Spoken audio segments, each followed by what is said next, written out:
America ప్రభుత్వం H1B, L1 వీసాలపై భారీగా ఫీజులు పెంచుతూ కొత్త నిబంధనలను అమల్లోకి తీసుకొచ్చింది. అమెరికా హోంల్యాండ్ సెక్యూరిటీ శాఖ, కస్టమ్స్ అండ్ బోర్డర్ ప్రొటెక్షన్ సంయుక్తంగా తీసుకొచ్చిన ఈ నిర్ణయం ప్రధానంగా విదేశీ ఉద్యోగులను ఎక్కువగా నియమించుకునే కంపెనీలను లక్ష్యంగా చేసుకుంది.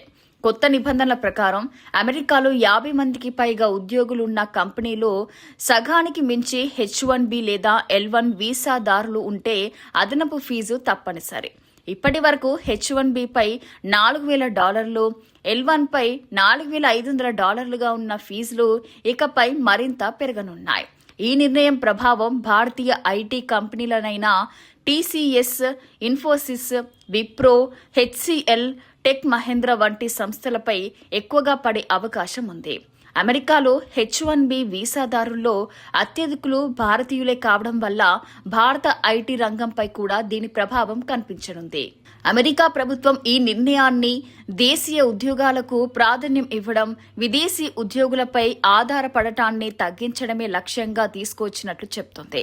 అయితే పరిశ్రమ వర్గాలు మాత్రం దీనివల్ల కంపెనీల నిర్వహణ వ్యయాలు పెరగడంతో పాటు భారతీయ నిపుణులకు అమెరికాలో ఉద్యోగ అవకాశాలపై కూడా కొంత ప్రభావం పడే అవకాశం ఉందని అభిప్రాయపడుతున్నారు.